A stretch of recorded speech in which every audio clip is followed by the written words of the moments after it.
So hi, I'm here with Marissa, and she's going to show me her little magic box of tricks.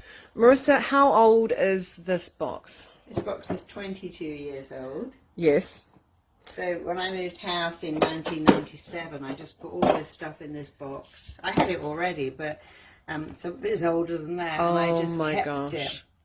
Oh, wow. You'd never know it was 22 years old unless you did that.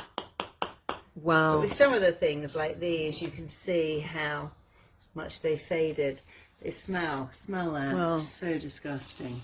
Oh my gosh, yeah, it's the rancid oil really, isn't it? The fat. And I know they love these in New Zealand. Oh, the mallow puffs. But you don't touch them, they just break apart. Like, look at these, do that. How hard, these are like rock hard. Yeah. Wow. Just amazing. So the reasons why this hasn't broken down will be, due to a few things. It was not live. If I put oranges in here, or even meat, and shut it for 22 years, it would just become mulched. But it's inert, it's dead, it's not live food. There's no nutrients in this. It's just sugar, emulsifier, preservatives, colorants, chemicals, and it can't break down because it's refined. If this is made in a refinery like gasoline, and refined food is dead food, so it can't break down. No bacteria will grow on this, no mold. You'll never see jellies like this with mold on them. No. You'll never see mold on potato chips ever. Well, these aren't really potato chips. No, Pringles are the one not. food that I've absolutely refused to buy my children over the years, because if you look at the actual ingredients, there's about 500 jolly ingredients, literally like dozens and dozens and dozens of ingredients. Do you know how much it costs to make a tub of these? What? 2p. No, really? The container costs more than the ingredients. There was a bit of an outcry in the UK because Pringles had to pay no tax because there was no potatoes in them. Wow. There is now. Well, they're a complete fake food, really. And then look at these laces, how you can see how they discolour over time. Wow.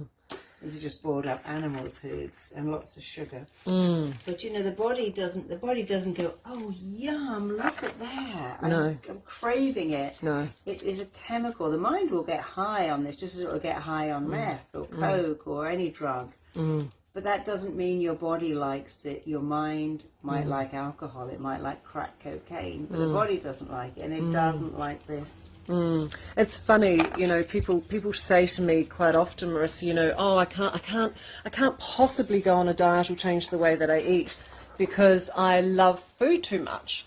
And I'm a real foodie, I just love food. And my response to that immediately is, you don't love food, you abuse food. And, certain foods like this abuse us in return. This is abuse of food on the body. Yeah. Oh, so abusive. Yeah. So every part of this here, whether it's a savoury like a bagel or not, actually converts into glucose in the body, which creates havoc. Yeah.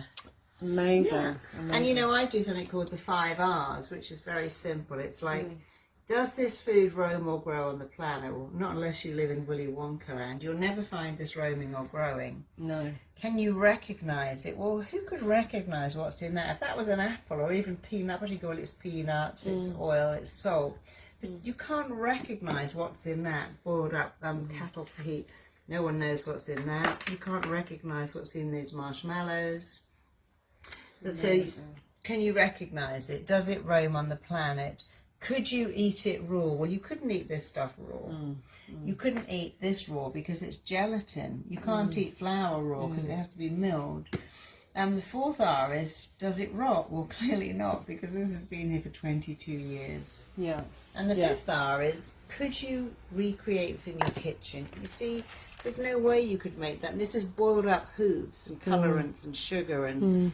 No one's going to be able to make that in their kitchen. You couldn't make margarine. Well, not from scratch, for sure. Coca-Cola. And you couldn't make these sweeteners in your kitchen because they're made with petrochemicals. So if you couldn't recreate it in your kitchen, we could all make salsa or guacamole. We could even churn butter, but nobody could make margarine. You need a science lab to make margarine. You need a science lab to make sweeteners. So if you couldn't recreate it in your kitchen, it's not for you. If it doesn't rot, it's not for you. If it doesn't roam or grow on the plant, it's not for you. If you can't recognise what's in it, And if you can't eat it, I mean, I wouldn't like raw eggs, but if I was starving, I could eat them. But if you can't eat it raw, it's not food. None of this is food. It's just a cocktail of chemicals, and your body hates it. Your mind might think, oh, yummy, but your body absolutely hates it and detests it and can't break it down. Sugar never, do you know sugar is the only food in the world that has no sell-by date legally required? I didn't know that. It's the only food in the entire world where you are not required to put sell-by date because it can't decompose. When I was in Egypt, they were making me tea, my little tour guide, and he brought out sugar and it was all brown, and he said, oh, yeah, we've had that for like 15 years. But sugar will never, ever go off, ever. Well, which is why, you know, foods like this, a lot of this food is just preserved. I mean, there's dough conditioners and preservatives in a lot of these foods, and there were back in 1997 when you created this. But as you said earlier, you know, it's the sugar content, a lot of this, that has Sugar and caused the preserving effect as well. Yeah, well, that's amazing. You can say the potato chips, they're savoury. Savoury stuff is full of sugar. McDonald's is full of sugar. It's only the pickle in a McDonald's that tips it into being a savoury rather than a sweet. It's unbelievable. Yeah. Well, thank you for showing us your My magic box of horror. Your magic box of horror. It's like a tuck box, but I call it a yuck box. Marissa's yuck box. Oh wow, amazing. Thank you.